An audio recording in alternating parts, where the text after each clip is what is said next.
Thank you so much for this opportunity. So, as the title suggests, the aim of this project was broadly to get sort of a better understanding of the economic disruptions which will be caused by potentially transformative AI deployment. And the aim is then to sort of suggest policies to counteract potentially harmful effects. And eventually, our output consists of two working papers.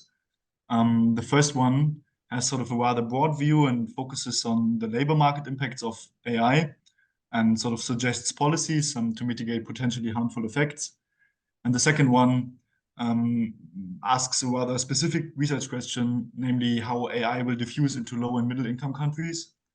And what I will do today is to sort of mostly focus on presenting the first and the broader paper, but I will also tease the second one in the end, so better stay tuned, right?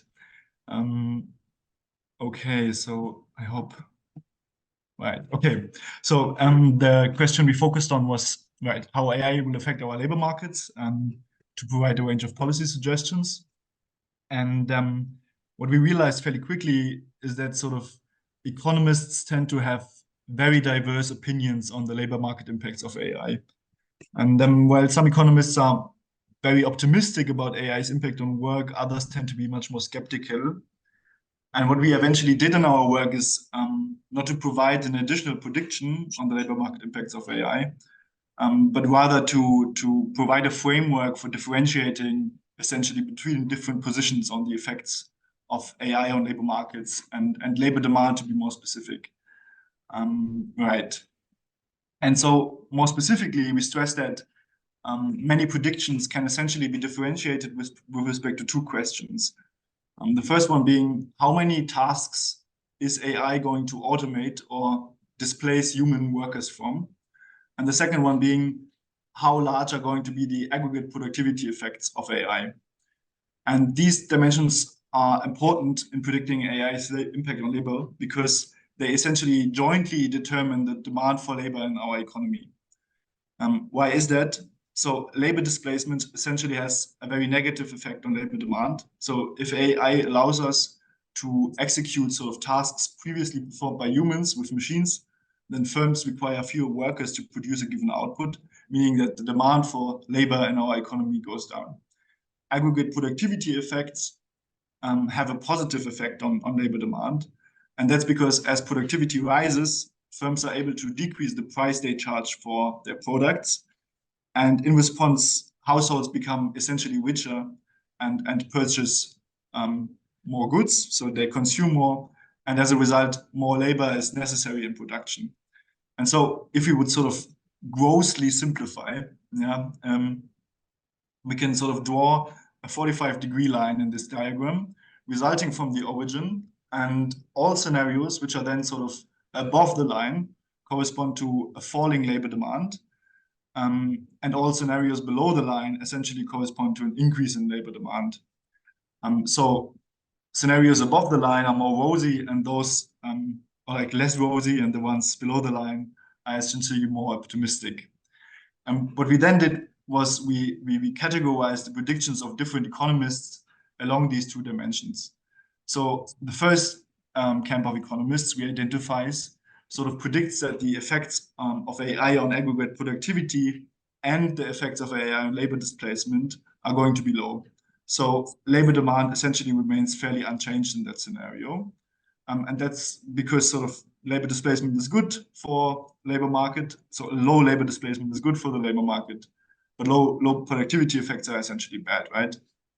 And what these economists usually do is sort of they point to the so-called productivity paradox in support of their argument, which is sort of the fact that what we've seen across the last 3 decades is essentially that while sort of IT technologies and more recently AI technologies have become fairly diffused in our economies, essentially, for instance, measured by the number of patents, sort of aggregate productivity hasn't really evolved much in recent decades. And it is then sort of followed that IT technologies, including AI, have essentially come to maturity and that no further productivity breakthroughs can be expected, right?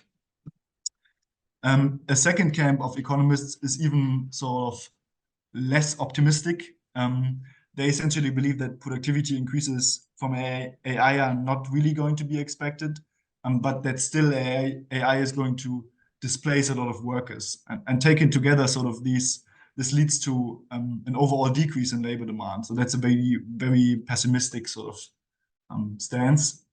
And in support, sort of most economists who sort of argue for that position have argued that sort of AI development is inherently biased towards automation. And exemplary, many economists have pointed towards the Turing test as sort of nudging scientists towards sort of creating an AI which substitutes or imitates a human labor or humans in work. And so one thing that's noticeable about this scenario is that sort of inequality and human misery become large factors. And that's ultimately because the share of income, which sort of accrues to labor via the capital, is going to drastically fall. And because this scenario is so undesirable, policy suggestions often focus on counteracting the bias towards sort of labor substitution and to strengthen the role of labor in production. Right. Under resource constraints, because we don't really get richer from sort of AI development. A third camp of sort of economists is super optimistic about AI and labor. And that's essentially because they believe that sort of productivity boosts are going to be essential, but few workers are going to be displaced. And the strongest argument in support for this position is probably that this has essentially been our experience with sort of previous general purpose technologies. And what happened with sort of previous general purpose technologies, such as electricity or the steam engine, was usually that they have boosted productivity over very long time periods. And while they did automate many jobs, they also created many new tasks where humans still had a comparative advantage sort of via the machines, which meant that sort of labor demand was kept high. The biggest challenge in such a scenario is essentially structural change, because the nature of work changes dramatically. Some workers and industries are likely to lose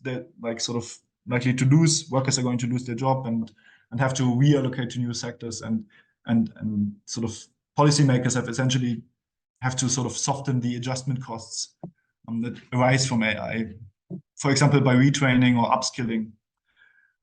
Right. And finally, sort of in the final scenario, AI essentially sort of takes over a large share of tasks that are currently performed by humans, but at the same time sort of significantly outperforms the human workers which it replaced. And the labor demand effects of that scenarios are arguably fairly ambiguous. So that's open for discussion. In the extreme, this arguably leads to sort of the singularity scenario, where machine intelligence exceeds human intelligence and economic growth accelerates sort of at an ever-increasing pace. And the most decisive argument brought forward for this scenario is probably the intelligence explosion idea, sort of that AI can self-improve and thereby expand sort of the set of tasks which can be automated. And again, sort of as the labor share of national income drops significantly, we face large problems in inequality, but due to sort of the abundance created by productivity growth, we can sort of allow for more costly redistribution schemes such as UBI or universal basic capital. I'm not going to make a large discussion about this right now, but just address some limitations, because, I mean, while we believe that this framework captures some important positions, it also does leave many questions untouched. For instance, which workers are most likely to be affected by automation? So previous waves of automation, for instance, the computer, did not affect all workers alike, but were biased. And it also doesn't say much about adjustment costs.